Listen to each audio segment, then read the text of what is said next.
Hey guys, what's up? Welcome back to today's edition of Intuitive Angling, and thank you very much for checking the video out and making some time to spend with me today. Always very grateful for that. Guys, today we've got a really good April floating worm primer for y'all. We've talked about floating worms a lot on the channel in the past, but specifically in today's video, I want to talk about fishing a floating worm just in the month of April, because I don't think there's a better month. I think April's probably the best month to fish a floating worm. It works throughout the year at different periods, but April's my favorite time to fish it. So I'm going to give you guys some rigging tips and techniques, how to fish it and how to work it in today's video. Real quick, guys, just a quick reminder. I wanted to invite everybody, anyone interested in booking an on-the-water lesson with me. You can do that by going to my Facebook page, Randy Blockett Professional Angler, and just shoot me a message for all the info there. So if you'd like to take part of that, that's the way you guys can do it there. Much appreciated. Okay, guys. First of all, I want to show you the rigging part of it, because, in my opinion, if you don't rig a floating worm right, you're never going to maximize the potential of it. A floating worm is a very, very sensitive lure to rig in order to get it to look right in the water and to generate a lot of strikes. And I've really perfected this, man. I have done this for over 30 years. I've experimented with every possible way that you can rig it. I mean, literally, I've experimented with every hook, every setup, every, rig modification. And the one that I'm going to show you today is the best one out there. There's not a better way to rig a floating worm than I'm going to show you right here. First of all, start out with your hook. Do not use an offset or an EWG hook like a lot of people. Get you a straight shank.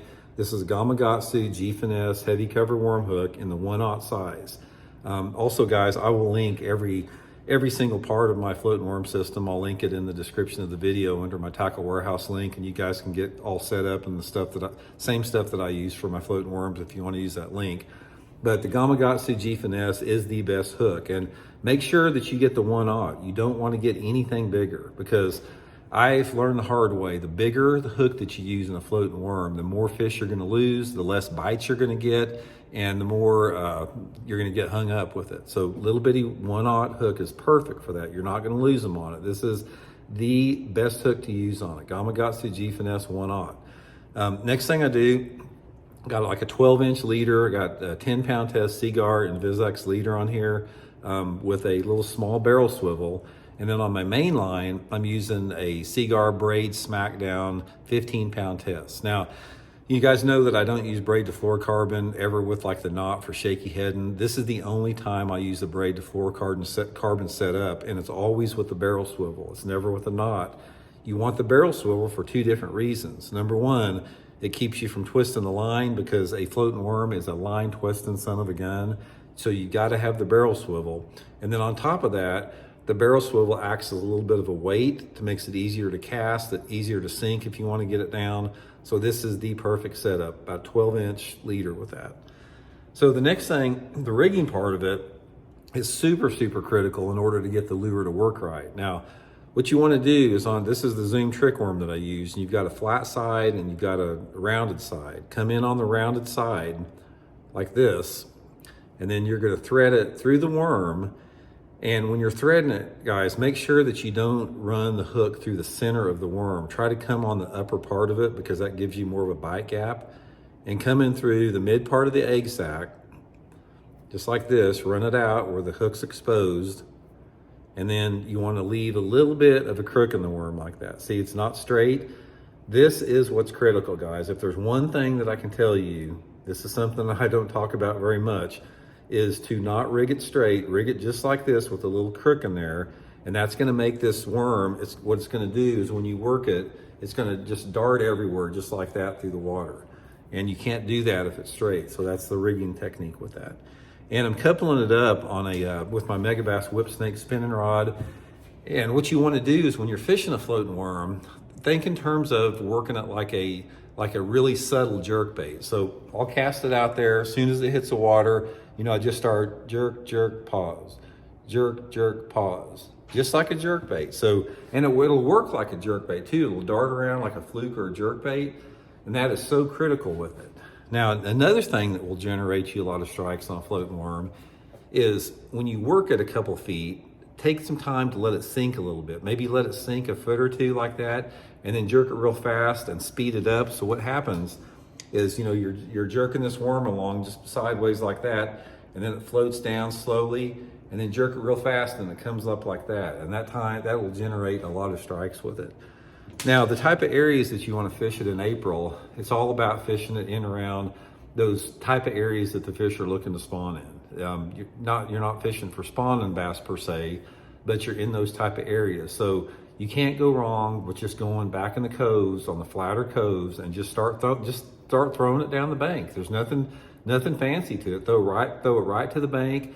Keep it in sight when you're jerking it like that. I don't care if the water visibility is 12 inches or 5 feet.